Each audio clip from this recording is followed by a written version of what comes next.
मैं भी सरपंच साहब की बात सुन रहा था।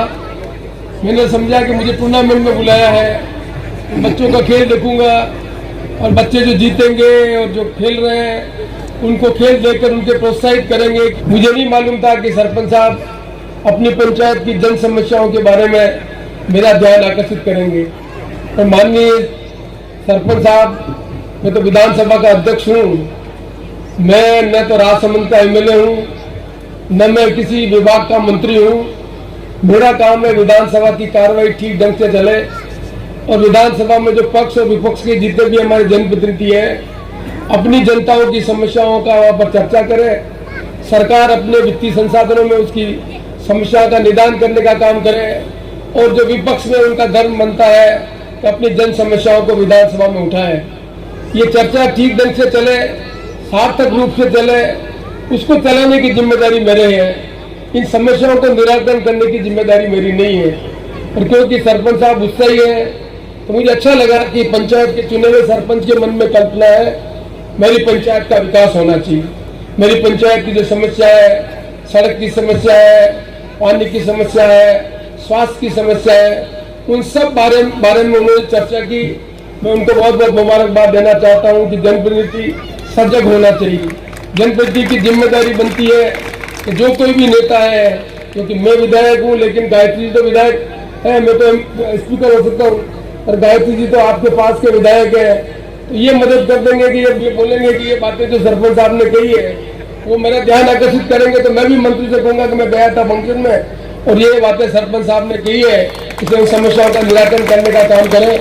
हम आशा करते हैं कि सरकार आपकी जो समस्याओं का जो आपने जिक्र किया उसका निराकरण करने का काम करेगी। अभी जिलाधीश महोदय बता रहे थे मुझे कि यहाँ पर उन्होंने स्टेडियम की स्वीकृति दी है और भी डीएमएफटी फंड में क्या क्या काम हो सकता है।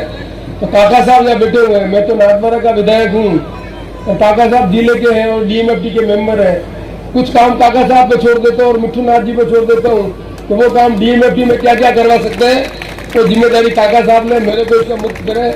मेरे तो कोई और राज लेवल का कोई काम हो उस काम में जरूर मदद करूंगा। बाकी डीएमएफटी की कलम कलेक्टर साहब की और वकालत करने की जिम्मेदारी काका साहब की, ये खुद ही मेंबर है, तो ये मिलजुल कर कैसे रास्ता निकाले जिससे दोबारा हम गांव में आए तो सरपंच साहब कह सके कि हमारी समस्याओं का निराकरण हुआ। और मुझे इससे ज्यादा पसंद आता होगी जो गाँव के जितने माँ बाप इनके बैठे हुए हैं, जो जितने भी गाँव के बुजुर्ग बैठे हुए हैं, जितनी माताएं बहनें बैठी हुई है, वो जो बदलाव है उस बदलाव को समझे। अभी महामारी आई थी, 18 महीने तक स्कूल नहीं चला था। स्कूल नहीं चलने से सरकार ने नियम बनाया कि हम ऑनलाइन में पढ़ाई कराएंगे। तो आज ये कहने के लिए आया हूँ, जमाना तेज गति से बदल रहा है। किसी भी जाति, धर्म और किसी भी संप्रदाय के लोग हों, उनके बच्चे बच्ची यदि पढ़े लिखे आज नहीं होंगे तो भविष्य में उनकी जब शादी होगी तो उनके बच्चे बच्ची भी पढ़े लिखे नहीं होंगे तो वो बहुत पिछड़ जाएंगे।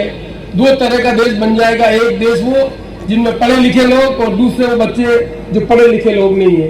और आने वाले जमाने में सारा सरकारी काम हो या और कोई व्यवस्था हो वो आईटी के माध्यम से आज गांव में सरकार उसकी व्यवस्था कर रही है। आज कितने आदमी को मालूम है कि राजस्थान सरकार ने कोई व्यवस्था की है कि हम चिरंजीवी योजना के माध्यम से गांव के गरीब आदमी को पूरी की पूरी इंश्योरेंस कराकर 5 लाख रुपए का इंश्योरेंस हम राज्य सरकार उसका पैसा देगी। पर गांव के आदमी को मालूम नहीं है। ऑनलाइन के आधार पर यदि वो किसी अस्पताल में जाए, अस्पताल में उसका इलाज हो रहा है, उसका नाम उसके पास कार्ड है और कार्ड होने के बाद उसका इलाज नहीं हो रहा, पैसा लग रहा है, उसकी शिकायत किसके पास करे? यदि उसके पास जानकारी हो तो ऑनलाइन में वो सीधा शिकायत कर सकता है और उसके समस्या का समाधान हो सकता है। और यदि ऑनलाइन पे कंप्लेन करने की जानकारी नहीं है तो उससे वो अस्पताल में पैसा भी खर्च होगा। सरकार कितना ही कहेगा हम 5 लाख रुपए की दवा मुफ्त कर रहे हैं, लेकिन उस आदमी को अपने जेब से पैसा देना पड़ेगा। तो जिस तरह से सरकारें आने वाले समय में सब चीजें ऑनलाइन पे ला रही है, आपको पुलिस में कंप्लेन करनी है तो आप ऑनलाइन पे बैठ के कर सकते हैं, आपको अपने जमीन की खातेदारी बदलनी है ऑनलाइन पे कर सकते हैं। तो सरकारें आने वाले समय में अपनी सरकार का सारा काम ये आईटी के माध्यम से ऑनलाइन से करेगी। ये किसके लिए करेगी? उन अनपढ़ों के लिए करेगी या उनके लिए करेंगी जो पढ़े लिखे लोगों के लिए करेगी? इसलिए आज की पीढ़ी के जो बच्चे हैं यदि वो पढ़े लिखे नहीं है तो इनकी जो पीढ़ी आएगी वो भी अनपढ़ रह जाएगी। और आने वाले समय में 2 तरह का जो देश बनेगा उसमें हम अपने आप को भागीदारी निभाएंगे। इसलिए मैं आप सबसे अपील करने के लिए आया हूँ, मेहरबानी करके। यहाँ पर 10वीं स्कूल है, अब इतनी माता मैंने बैठी हुई है, मुझे बता सकती है कि सरपंच साहब ये फैसला करें कि काम मैं सब करवा दूंगा, इस गांव में 10वीं पढ़ी लिखी तक बच्ची नहीं हो तब तक कोई बारात नहीं आएगी, ये फैसला कर दो, मैं सब काम करवा दूंगा। ये फैसला तो कोई करेगा नहीं। मैं भी संख्या देख रहा था सरपंच साहब की, सरपंच साहब कह रहे 9वीं क्लास में कितनी बच्चियां पढ़ रही है, 9 बच्चियां पढ़ रही है। अब मैं सरपंच साहब पढ़ा लिखा आदमी हूँ, पहली क्लास में इस पंचायत में कम से कम 70 बच्चियां पढ़ रही होगी पहली क्लास में। पहली क्लास से लगाकर 9वीं क्लास में आकर 70 बच्चों में से 61 बच्चियां स्कूल छोड़ रहे हैं, तो इसका मतलब है कि 61 बच्चों की छोटी उम्र में हम शादी कर रहे हैं। ये माँ बाप न्याय कर रहे हैं क्या? ये छोटी उम्र में शादी कर रहे हैं। पुराना जमाना निकल गया, अब आगे वाले जमाने में भी छोटी उम्र में बच्चे की शादी कर दी, वो पढ़ी लिखी नहीं होगी, माँ हो जाएगी, तो उनके बच्चे भी पढ़े लिखे नहीं होंगे। तभी ऑनलाइन में पढ़ाई हो रही है, सरकार जो व्यवस्था कर रही है उसको देखने का काम कौन करेगा? इसलिए आज गांव में रहने वाले आदमी के सामने सबसे बड़ी चुनौती है कि तेज गति से आगे बढ़ना है, अपने परिवार को आगे बढ़ाना है। हम किसी जाति संप्रदाय के हो तो एक ही तरीका है, वो तरीका पढ़ाई। जब तक हम बच्ची को पढ़ाई नहीं कराएंगे तब तक दुनिया में होने वाले बदलाव का लाभ अपने परिवार के लिए नहीं ले सकेंगे। और बच्चों से भी ज्यादा पढ़ाई लिखने की जरूरत, बच्चों की पढ़ाई की जरूरत है। यदि बच्चियां पढ़ी लिखी होगी तो एक परिवार पढ़ा लिखा होगा, और जब परिवार पढ़ा लिखा होगा गाँव भी तेज गति से विकास करेगा, अपना डिस्ट्रिक्ट भी विकास करेगा, प्रदेश भी विकास करेगा और देश भी विकास करेगा। इसलिए आने वाले समय में जो सबसे बड़ी चुनौती है वो चुनौती है कि माँ बाप इस बात को समझे कि जैसे जैसे दुनिया बदल रही है वैसे वैसे हम अपनी जिम्मेदारी का निर्वहन करें और बच्ची को इस लायक बनावे तो दुनिया में बदलाव को समझ सके, IT के माध्यम से जो लाभ उठा सके वो काम कर सके। अब यहाँ पर बैठे हुए कितने काश्तकार है उसको मालूम है कि ऑनलाइन पर हम आज मोबाइल आपके हाथ में, आज मंडी का भाव कहाँ पर उदयपुर में क्या है, किस भाव में क्या चीजें मिलती है, ऑनलाइन पे जानकारी मिल सकती है। यदि हमें पढ़े लिखे नहीं है तो मालूम ही नहीं है।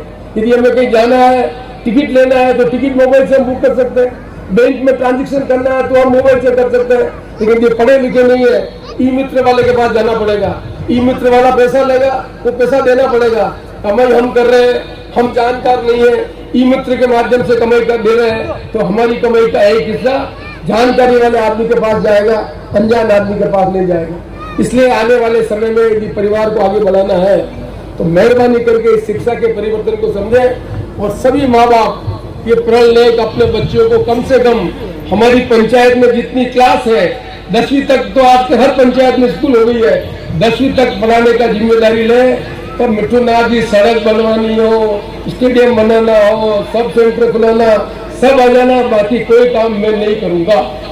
ये सब जगह बोल रहा हूँ मैं कि 70 साल हो गए, 70 साल में अब ये कड़ी बातें कहनी पड़ेगी कि MLA साहब सड़क बना दो, MLA साहब स्कूल खुला दो। अरे भाई तनख्वाह किसके लिए मिलती है? गांव के स्कूल खुल गई, 9 बच्चियां यदि 10वीं क्लास में पढ़ रही है तो 9वीं क्लास 10वीं क्लास में कितने मास्टर पता है? एक हेड मास्टर होता है, सेकेंड ग्रेड के अध्यापक होते हैं, थर्ड ग्रेड के अध्यापक होते हैं। उस स्कूल में हिसाब किताब लगा हुए तो सरकार शिक्षा के लिए कम से कम लाखों रुपए की तनख्वाह 1 महीने में दे रही है। 12 महीने का हिसाब किताब लगा हुआ। ये पैसा कहाँ से आ रहा है? ये टैक्स का पैसा आ रहा है। टैक्स कौन दे रहा है? गांव का गरीब आदमी दे रहा है। कपड़ा खरीदा तो टैक्स लग रहा है, सामान खरीदा तो टैक्स लग रहा है। उस टैक्स के पैसे से सरकारी आदमी को तनख्वाह मिलती है कि पढ़ाने का काम करेगा।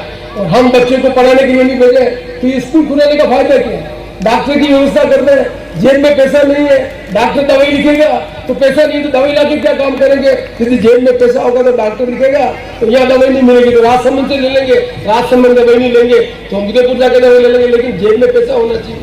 अब कितने आदमी को मालूम है कि IT क्या हो गया? आज कोई आदमी बीमार है तो नाथद्वारा में बैठकर नाथद्वारा का डॉक्टर दुनिया के किसी कोने के डॉक्टर से नाथद्वारा के पेशेंट की बीमारी के बारे में जानकारी लेकर इलाज कर सकता है। कि भाई मेरे को तो पढ़ने का मौका मिला, मेरे पिताजी ने मुझे पढ़ाया, मैं भी कोई साधारण घर के आदमी हूँ, मेरे पिताजी प्राइमरी स्कूल में मास्टर थे, उनने मुझे पढ़ाया, कॉलेज में पढ़ने का मौका मिला, मैंने MSc की, मैंने MA की, मैंने LLB की, मैं MLA बन गया, मैं मंत्री बन गया, मैं सब बन गया। और मैं सब बनने के बाद मेरे आसपास के लोगों को देखता हूँ मैं, वो पढ़े लिखे नहीं है, वो आगे नहीं बढ़ रहे हैं, तो भाई मैं बढ़ सकता हूँ तो बाकी आदमी क्यों नहीं बढ़ सकता?